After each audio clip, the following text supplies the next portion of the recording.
సంభాషణ చేయగలిగినటువంటి వాడు మాత్రమే వాచికమైన తపస్సు చేస్తాడు. ఆ వాక్కుకు సంబంధించినటువంటి తపస్సు చేసినటువంటి వాడు మాట్లాడుతూ ఉంటే ఏదో ఒకటి కంపెనీ కీపప్ చేయడం కోసం మాట్లాడటం అనేటువంటి దుర్బుద్ధి పోతుంది. అంటే సివిలైజ్డ్ మ్యాన్ కింద లెక్క అంటే ఏమిటంటే ఏదో ఒకటి మీనింగ్ ఉందో లేకో మాట్లాడుతూ ఉంటాం, అది పోవాలి. బయటి పోయి హౌ ఈజ్ ది వెదర్ అనేది పోవాలి.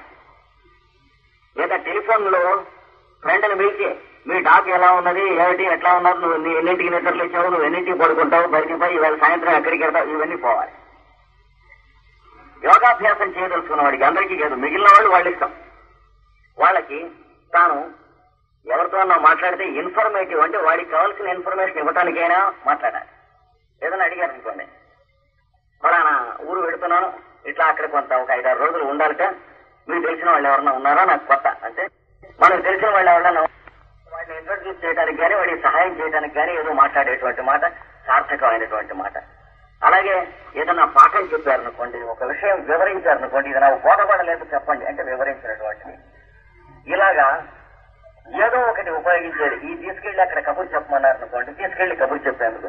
ఇలాంటి వాటికి సంబంధించినటువంటి సంభాషణ ఏదైతే ఉన్నదో అది వాచికమైనటువంటి తపస్సుకి సంబంధించి ఉంటుంది. అది కాకుండా ఏమిటంటే ఫలానా వాడు ఏమిటి అలా బిహేవ్ చేస్తాడు అని మాట్లాడామనుకోండి, అది వాచిక తపస్సుకి. ఇంకొక జన్మ 2 జన్మలు దాటిన దాకా మనం పనికిరాం.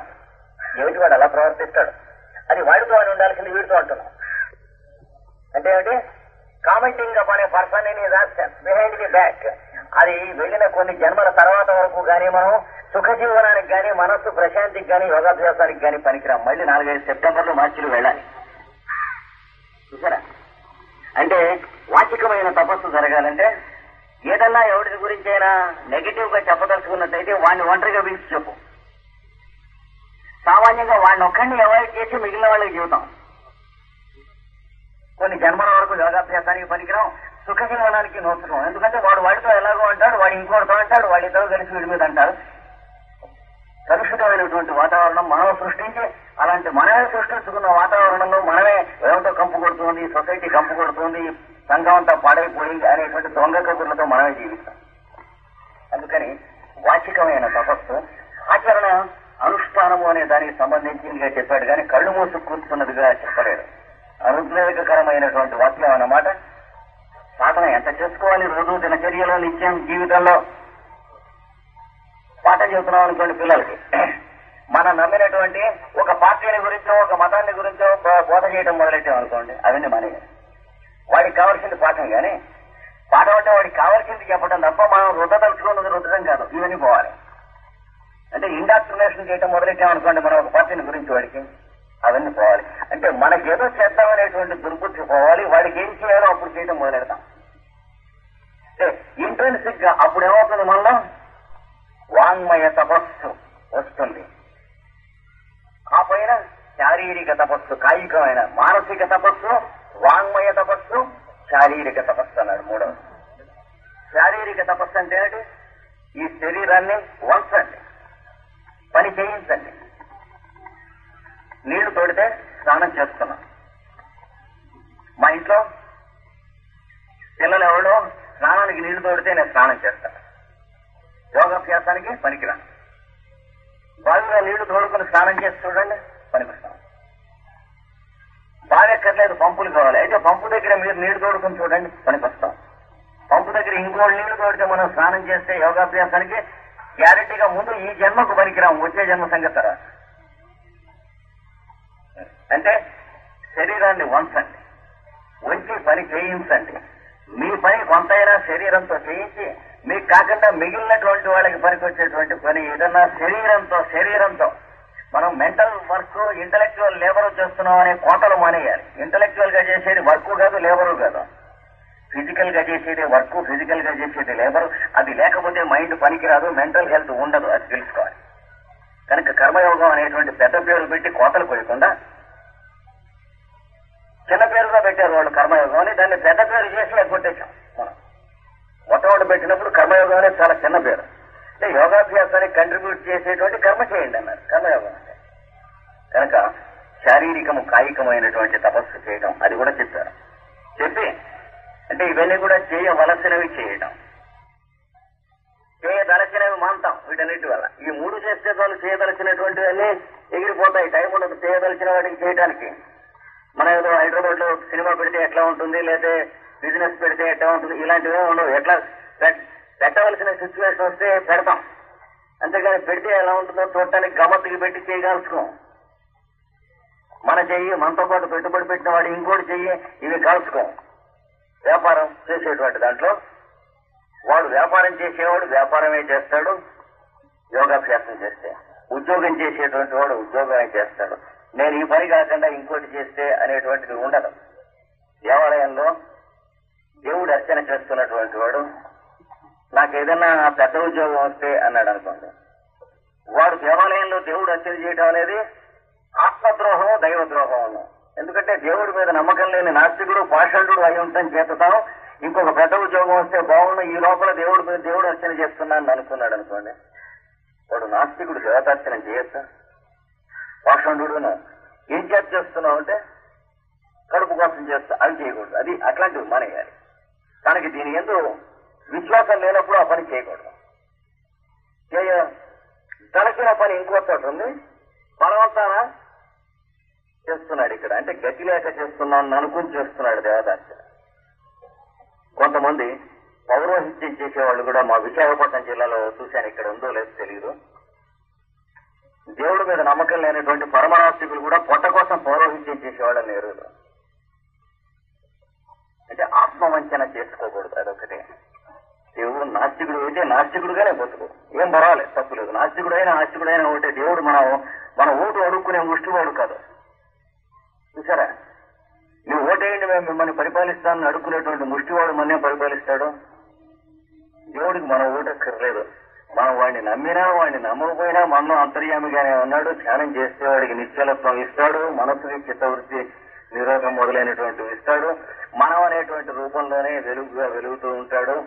అంచేత వాడు ఉన్నాడని మనం నమ్మితే వాడికి వచ్చినటువంటి పెద్ద లాభము లేదు, లేడని చెప్పి మనం నమ్మితే వాడి కొంప మునిగిపోయింది లేదు ఏనాడు కూడాను. ఎందుకంటే ఇప్పటికి ఇన్ని లక్షల సంవత్సరాల నుంచి ఆస్తికులు ఉన్నారు, నాస్తికులు ఉన్నారు, ఎవడో ఉండకుండా పోలే. ఇప్పుడు ఎన్ని రకాలు అయితే ఉన్నారో మొదటి నుంచి సృష్టిలో అన్ని రకాలు ఉన్నారు, ఇటు పైన కూడా అన్ని రకాలు ఉంటాం. వీళ్ళందరినీ విస్త్రీ చేసేసారు, మరామతు చేసి మొత్తం మానవ జాతిని బాగు చేస్తున్నామని ఎప్పటికప్పుడే కోతలకు వస్తున్నాం ఇన్ని లక్షల సంవత్సరాల నుంచి. ఎప్పటికప్పుడే అది కూడా మానవ స్వభావంలో ఒకటైపోయింది. ఏది పదండి ముందుకు మానవులను బాగు చేస్తూ ఉంటాం, రక్షిస్తూ ఉంటాం. వాళ్ళంతా వెళ్ళిపోవాలి, వీళ్ళంతా రావాలి, వీళ్ళందరినీ తీసేయాలి. ఎముకలు కుళ్ళిన వయస్సు మళ్ళిన ముసల్లారా కావండి అన్నారు. అది సత్యం కనుక అయితే ఆయన ముసలాడైనప్పుడు అలాగే అని ఉండేవాళ్ళం. కానీ ఆయన ముసలాడైతే మీరు బతకండి అని అంటున్నాం శ్రీశ్రీ గారిని. అంచేత ఆయన రాసింది అబద్ధం. ఆయన రాసిందే సత్యం అయితే ఆయనే తీసేసి ఉండేవాళ్ళం. కానీ ఇప్పటికి కూడా మీరు ఉండాలి 10 కాలాల పాటు. మీ పోటీ పెద్దలు పిల్లల్ని ఆశీర్వచనాలి అని అంటున్నాం, చేయాలి అని అంటున్నాం కనుక ఆయన రాసింది పచ్చి అబద్ధం అని తెలుసు. కనుక సృష్టిలో ఎప్పుడు కూడా మనం ఆచరించవలసింది ఆచరించాలి, కానీ ఆచరించదలసింది ఆచరించకూడదు. ఈ రెంటికి తేడా తెలియాలి. తెలిసినప్పుడు మనం అలాంటి వాడటం మానేస్తాం, కావలసినవే మాట్లాడుతూ ఉంటాం. అలాంటి రచనలు కూడా రాయటం మానేస్తాం. 10 మందికి పనికొచ్చేవే రాస్తాం. అంటే ఒకళ్ళు రాయకపోతే వచ్చే నష్టం ఏంటి? అది ఉంటుంది. కనుక ఆస్తికత్వం నాస్తికత్వం అనేటువంటిది లేదు. శరీరము, మనస్సు, ఇంద్రియములు, బుద్ధి ఫోకస్ లోకి, ట్యూనింగ్ లోకి పెట్టుకుంటానికి కావాల్సిన ఒకనొక ప్యూర్ సైన్స్ యోగం అంటే. అది మతంతో సంబంధించింది కానీ లేకపోతే మడిగట్టుకొని చేసేటువంటి కొంతమంది చేసేది, కొంతమంది మానేది, మిగతా వాళ్ళు అర్హులు కాదు అనేటువంటిది కానీ, ఇది చేసినటువంటి వాళ్ళంతా జ్ఞానులు, మిగతా వాళ్ళు పాపులు, అవిశ్వాసులు, కాఫీర్లు అని కానీ, అస్పృశ్యులు అని కానీ ఏమి లేదు. యోగం అనేటువంటిది ఎవడు ఆచరిస్తే వాడు మోక్షాన్ని పొందుతాడు.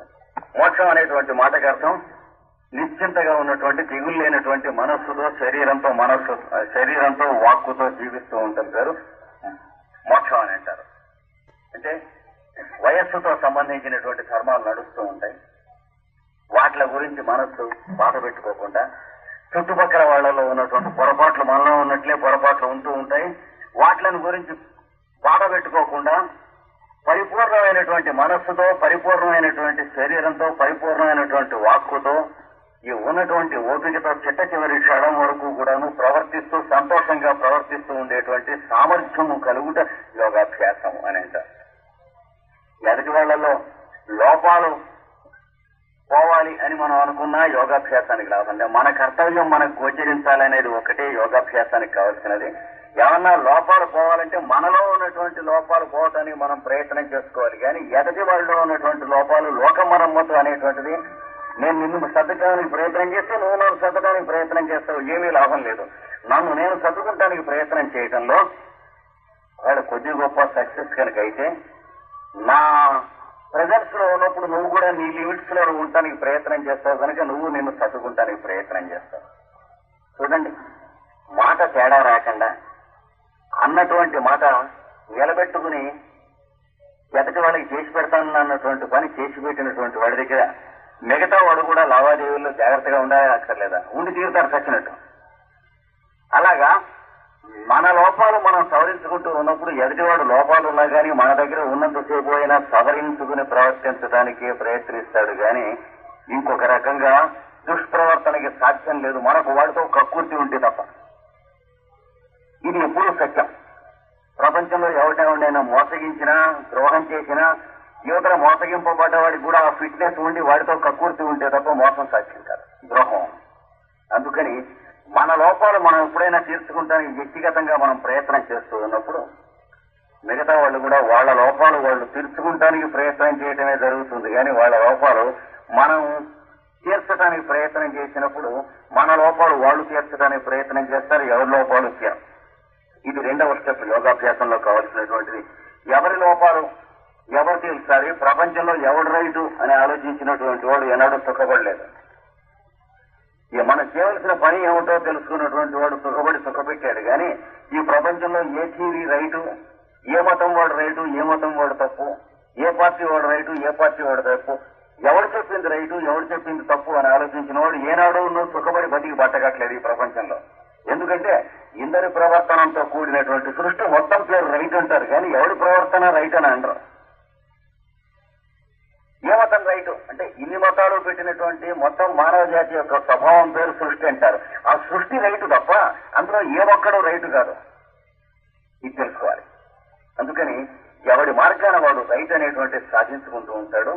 రైట్స్ లేకుండా డ్యూటీస్ జ్ఞాపకం ఉంచుకునేటువంటి ప్రయత్నం చేస్తూ ఉన్నప్పుడు దానికి యోగాభ్యాసం కావాల్సి ఉంటుంది. దానికి కొన్ని ఫండమెంటల్స్ చెప్పారు. ఎలాగా ఆచరణ చేయడానికి తప్ప యోగాభ్యాసం అంటే ఏమిటో తెలుసుకుంటానికి డిఫైన్ చేయడానికి పతంజలిలో ఏం చెప్పాడంటే అది యోగానుశాసనం. ఇటు పైన యోగమును అనుశాసనం చేస్తాను అంటే ఏం చేయాలో ఆచరణ ఇన్స్ట్రక్షన్స్ ఇస్తానన్నాడు. కానీ వివరిస్తాను, వ్యాఖ్యానం చెబుతాను, వేదాంతం చెబుతాను, పార్టీ పాలిటిక్స్ చెబుతాను ఇలాగే చెప్పలేదు. ఉపన్యాసం చెబుతాను అవి చెప్పలేదు ఆయన. డిస్కోర్స్ చెబుతాను ఇవేమి చెప్పలేదు. ఆయన చెప్పింది ఒకటే అనుశాసనం. అంటే కొన్ని చేయవలసినవి పెద్దలు చెప్పిన ఉన్నాయి, అవి నేను మీకు చెబుతాను, మీరు చేసుకుంటే చేసుకోండి అన్నాడు. అవి చేసుకుంటే యోగ జీవితం, యోగ సిద్ధి వస్తుంది. యోగ సిద్ధిలో మనస్సుకి నిశ్చలత్వం వస్తుంది, శరీరానికి మనస్సుకి పొత్తు కుదురుతుంది. ఇంద్రియములు, మనస్సు, శరీరం అనేటువంటి ఒక యంత్రంలో చక్కగా పనిచేయవలసిన విధంగా పనిచేయడం అనేది వస్తుంది. వచ్చినప్పుడు కనపడవలసినది కనపడుతుంది కానీ చూడవలసినది కనపడదు. వినపడవలసినది వినపడుతుంది కానీ వినదలుచుకున్నది వినపడదు. చేయవలసినది మనకి కర్తవ్యంగా తెలుస్తుంది కానీ చేయదలచిన పని అంటూ ఏమీ నిలవదు. ఈ స్థితి వస్తే మోక్షం అనేటువంటిది అని చెప్పాడు. అది వాడు చెప్పింది. కనుక యోగాభ్యాసం చేసుకునేటప్పుడు కొన్ని ఫండమెంటల్స్ చెబుతా అన్నాడు. 8 అంటే అష్టాంగములు చెప్పాడు. ఈ 8 అంగముల్లో మనం ఆచరించవలసినటువంటిది మొట్టమొదటి ఎదుటివాడు ఏం ఆలోచిస్తున్నాడు అనేది ఆలోచించడం మానేయాలి. రోజు బాహ్య అంతఃశుచి అనేది ఒకటి తెచ్చుకోవాలి. అంటే శరీరం శుచిగా ఉంచుకుంటాం, మనస్సు శుచిగా ఉంచుకుంటాం. శరీరం శుచిగా ఉంచుకుంటాం అంటే స్నానం చేయటం దగ్గర నుంచి రోజు గుడ్డలు మార్చుకుంటాం దగ్గర నుంచి వాళ్ళు చెప్పినవే చెప్పకుండా వదిలిపెట్టలేదు. ఇదే శరీరం శుచిగా ఉన్నంత మాత్రం లాభం లేదు మనస్సు శుచిగా ఉంటే తప్ప అన్నారు. మనస్సు శుచిగా ఉంటే చాలండి, శరీరం శుచిగా లేకపోయినా పర్వాలేదు అనేటువంటి బలాదూరు కబుర్లు కూడా వాడు చెప్పలేదు. మనస్సు శుచిగా ఉంటే చాలండి, శరీరం ఎట్లా ఉంటే శుచి అంటే ఆత్మశుచి ముఖ్యం. ఆత్మశుచి ఎప్పుడు ఉండదు. శరీరం మనస్సు శుచి అంటే ఆత్మ ఎప్పుడు శుచే. మనం దాన్నేం పరిశుద్ధి చేయక్కర్లేదు. దేవుడి కోసం జపం చేయక్కర్లే. వాడి గడవక పూట గడవక కాదు మనం జపం చేస్తుంది. మన కోసం జపం చేసుకునేది, పూజ చేసుకునేది, అర్చన చేసుకునేటువంటిది.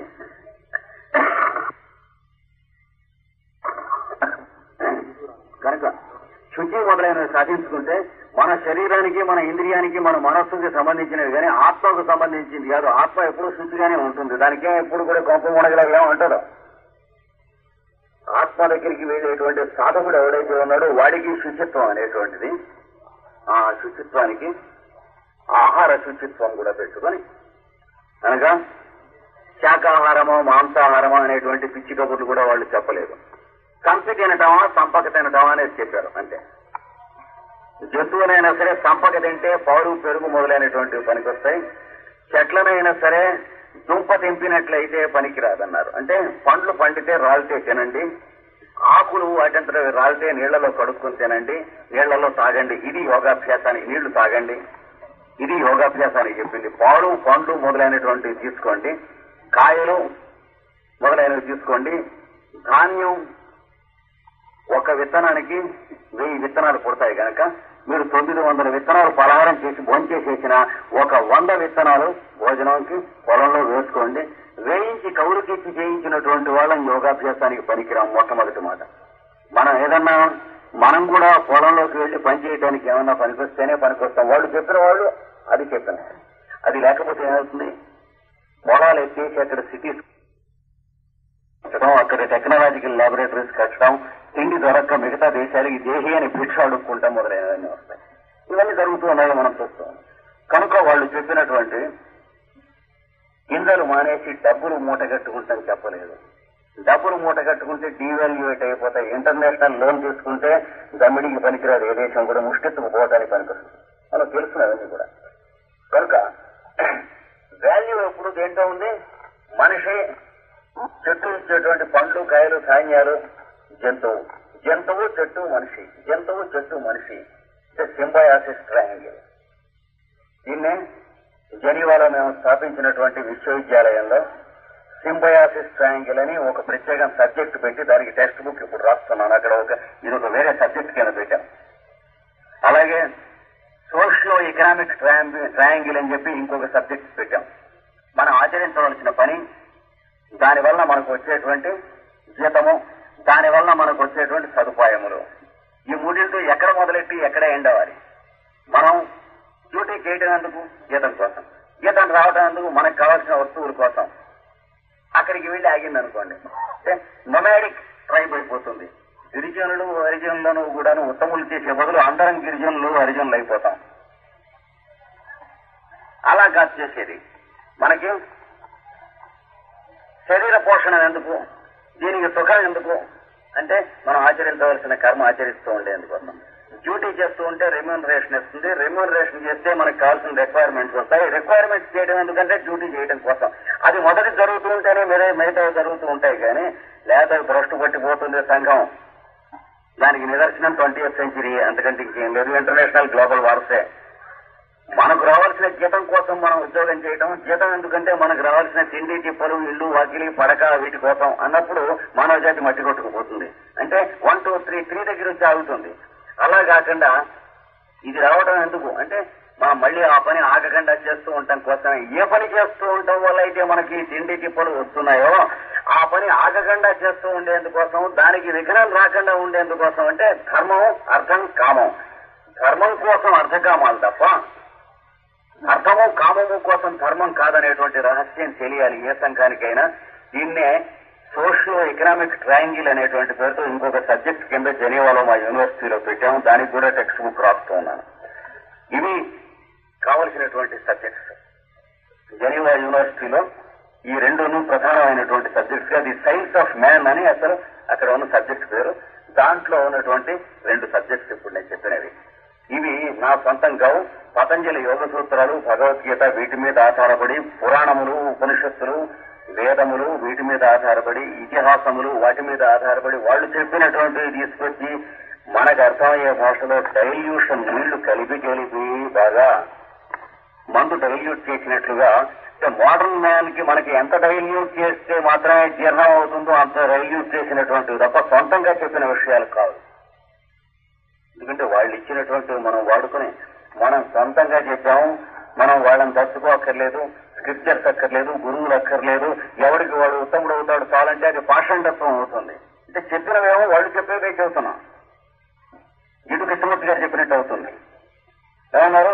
వాళ్ళు చెప్పినదే చిత్తశాంతి, వాళ్ళు చెప్పినదే యోగాభ్యాసం, వాళ్ళు చెప్పినది ఆ పేర్లు అక్కర్లేదు, వాళ్ళు అక్కర్లేదు, గురువులు అక్కర్లేదు, పురాణాలు అక్కర్లేదు, ఇతిహాసాలు అక్కర్లేదు, వేదాలు అక్కర్లేదు, వాళ్ళెవరు అక్కర్లేదు, మీరు సొంతంగా చేసుకోండి. వాళ్ళని ఉపయోగించుకుని వాళ్ళు ఎవరు అక్కర్లేదంటే దట్ ఇస్ టూ మచ్ నాస్తికత్వం, పాషండత్వం అవుతుంది. అందుకని ఇప్పుడు చెప్పినటువంటి విషయాలన్నీ పెద్దలు చెప్పినవే కానీ మనం సొంతంగా కనిపెట్టిన వాళ్ళెవరు అక్కర్లేదనేటువంటి పాషండత్వంలోకి వెళ్ళకూడదు. మనం అది చూసుకోవాలి.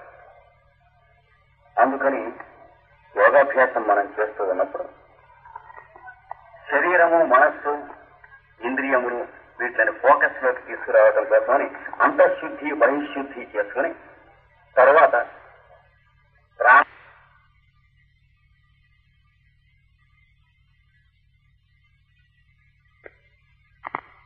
కారణము ధ్యానము చేసుకోవాలి.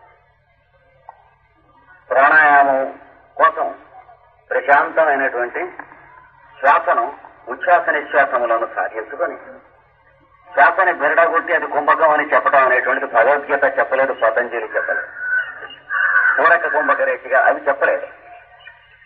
శ్వాస ఉచ్ఛ్వాస నిశ్వాసాలు ప్రశాంతంగా ఎలా జరుగుతాయో చూసుకుని మనస్సు ప్రశాంతంగా ఉన్ననాళ్ళు ఉచ్ఛ్వాస నిశ్వాసాలు ప్రశాంతంగానే జరిగాయి. మనస్సు ప్రశాంతిని కొంచెం అటు ఇటు కోల్పోయి మనం రైలు అందదేమో అన్నప్పుడు ఉచ్ఛ్వాస నిశ్వాసం చెదిరింది, బస్సు అందదేమో అన్నప్పుడు చెదిరింది, మనం తీరా వెళితే వాడు ఇవ్వవలసినటువంటి సొమ్ము ఇస్తాడో ఇవ్వడో అన్నప్పుడు చెదిరింది. అంటే శ్వాసాన్ని గుండె కొట్టుకుంటాం అనేటువంటిది, చెదురుతూ ఉంటాం అనేటువంటిది డబ్బు కోసం, రైలు కోసం, బస్సు కోసం చెదరగొట్టుకుంటున్నాం అనేటువంటి మన ల్యాక్ ఆఫ్ కామన్ సెన్స్ మనకు తెలియలేదు. కొసకొన్ని రేగు పండ్లకు మౌక్తికములు వెలబోసినట్లు అన్నాడు గోపన్న రామదాసు గారు. రేగు పండ్ల కోసం అని చెప్పి ముత్యాలు సరి కొలిపించుకుని ఇచ్చినటువంటి ఫూల్ ఎలాంటి వాడో, వాడెవడో డబ్బిస్తాడా లేదా అన్నటువంటి దానికోసం అని చెప్పి మనస్సు చిత్తశాంతిని చెడగొట్టుకుని ఉచ్ఛ్వాస నిశ్వాసాల వేగాన్ని మార్చుకుని హార్ట్ బీట్ మార్చుకున్నటువంటి ఫూల్ ఎంత ఇల్లాజికల్ ఫెలో, ఎంత ఇడియట్ ఆలోచించమంటారు. వాడు డబ్బు ఇవ్వకపోతే వచ్చేటువంటి నష్టానికి నీ గుండె కొట్టుకుంటామును, నీ శ్వాస యొక్క గమనమును మారటం వల్ల వచ్చేటువంటి నష్టానికి ఈ రెండింటిలో ఏ నష్టం ఎక్కువదో ఆలోచించుకోలేని డాంకీలాగా నువ్వు బతకబోకు అన్నాడు. తెలుసుకో. వాడు బాగా 15,000 ఇవ్వాలనుకోండి, వాడు ఎగ్గొడతాడు అనుకోండి, 15,000 ఎగ్గొడితే వచ్చేటువంటి నష్టం ఒక పక్క, దానివల్ల గుండెపోటు వచ్చింది, దీనివల్ల వచ్చే నష్టం ఒక పక్క, పోటీలో ఖాతాలో వేసి పెడితే మనం ఎంత ఫూలో ఎంత ఇడియటో మనకు బోధపడుతుంది. ఎందుకంటే ఈ నష్టం తీరేది కాదు, ఆ నష్టం అది నష్టం కానే కాదు. మనం సైకలాజికల్ గా పెట్టుకున్నటువంటి నష్టం 15,000 20,000 వాడు ఇవ్వలేదు అంటే ఏం పోయింది అంటే ఏం పోలేదని ఎంతో బాగా కామన్ సెన్స్ ఉంటే కానీ తెలియదు. యోగం అంటే కామన్ సెన్స్. యోగ కర్మసు గోచలం జాగ్రత్తగానే చెప్పారు వాళ్ళు. యోగం అంటే కామన్ సెన్స్ తప్ప స్పెషల్ సెన్స్ కాదు. స్పెషల్ సెన్స్ ప్రతి ఒక్కరికి ఉంటుంది, కామన్ సెన్సే జాగ్రత్తగా మనం ఉండి కూడా ఉపయోగించుకోం. ప్రతి టెక్నాలజికల్ గా చదువుకున్న వాడికి టెక్నికల్ సెన్స్ అంటూ కొద్ది గొప్ప ఏడుస్తుంది. బుర్ర ఉన్నా లేకపోయినా సరే టెక్నికల్ సెన్స్ ప్రతి వాడికి ఉంటుంది, పనికిరానటువంటి ప్రతి వాద్యమ్మకి ఉంటుంది. కానీ టెక్నికల్ సెన్స్ ముఖ్యం కాదు, కామన్ సెన్స్ ముఖ్యం.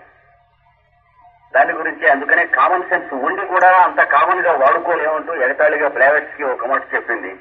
It is wrongly called common sense because it is rarely used అని. అంటే కామన్ గా యూజ్ చేయం, రేర్ గా యూజ్ చేస్తాం అంచేత పొరపాటున కామన్ సెన్స్ అని పిలుస్తున్నాం, రేర్ సెన్స్ అని పిలవాలి దాన్ని. దాన్ని ఉపయోగించినట్లయితే వాడు 15,000 ఎక్కడితే వచ్చే నష్టానికి, దానివల్ల గుండె నొప్పి పెడితే వచ్చే నష్టానికి రెంటికి తూకం వేస్తే గుండె నొప్పి పెడితే పెట్టింది 15,000 కూర్చున్నవాడు ఎంత పూలో తెలుస్తుంది. నష్టదు. ఎందుకంటే గుండె నొప్పి తక్కువ నష్టం అని 15,000 కంటే గుండె చౌకబారైందని నమ్మదలుచుకుంటుంది మానవ హృదయం. అంచేత నచ్చదు ఎంతసేపటికి. ఎంతవరకు నచ్చదంటే ఈ గుండెకి పోటు వచ్చి అకారంగా మరణం వచ్చిన దాకా నచ్చదు. అప్పుడు మళ్ళీ సెప్టెంబర్ అంటే వచ్చే జన్మలో మళ్ళీ ఏదైనా జ్ఞానం వస్తుందేమో, మళ్ళీ ప్రకృతి మనకి ఇంకో శరీరం ఇచ్చి చూస్తుంది. వచ్చే జన్మలో అయినా సరే 15,000 కంటే గుండెకాయ ఎక్కువ విలువైందని నచ్చడానికి కావాల్సినటువంటి పరీక్షలో మనం పాస్ అవుతామా లేదా అని సెప్టెంబర్ కూడా ఛాన్స్ ఇస్తుంది ప్రకృతి. ఇచ్చిన అందులో కూడా మళ్ళీ తప్పితే మళ్ళీ మార్చిలో ఛాన్స్ ఇస్తుంది, మళ్ళీ సెప్టెంబర్ లో ఛాన్స్. అంటే ప్రకృతికి ఎప్పుడు కూడాను హోప్లెస్ కేసు లేదు. డాక్టర్కి హోప్లెస్ కేసు ఉంది కానీ నేచర్కి హోప్లెస్ కేసు లేదు. మళ్ళీ ఇస్తూనే ఉంటుంది. అప్పులు ఎక్కువైపోయినాయి. నష్టమా? బుద్ధి లేక అప్పులు చేశాం, మళ్ళీ చదువుకున్నాం, అసలు అడిగి కాళ్ళు పట్టుకున్నాం. నాకు బుద్ధి లేకపోయినా ఓపెన్గా ఒప్పుకున్నాం. కానీ బుద్ధి లేక అప్పులు చేస్తే వాటి గురించి ఎలా అని ఆలోచించినంత గుండెకాయ ఉడుకుతూ ఉంది. ఈ రెండవది ఎక్కువ నష్టం అని తెలియని వాడు డాంకీ. కానీ తెలియదు, కష్టం. యోగాభ్యాసం అనేటువంటిది ఇది మనకు తెలియటం అనే ఒక దుర్లభమైన విషయాన్ని ఇవ్వటం కోసం ఇచ్చారు పెద్దలు. ఏదైతే డిగ్రీల వల్ల తెలియదో పిహెచ్డి పాస్ అయినా తెలియదు దానికంటే ఇది విలువైందని. లక్షల వ్యాపారం చేసినా తెలియదు దానికంటే ఇది విలువైంది అని. ఏమండి, చేంబర్ ఆఫ్ కామర్స్ ప్రెసిడెంట్ అయినా తెలియదు, రోటరీ గవర్నర్ అయినా తెలియదు, ఏదైనా కూడా తెలియదు. అది తెలియాలంటే ఒకటే విద్య రావాలి. ఇందులో ప్రపంచంలో ఉన్నటువంటి ఏది వచ్చినా లాభం లేదు.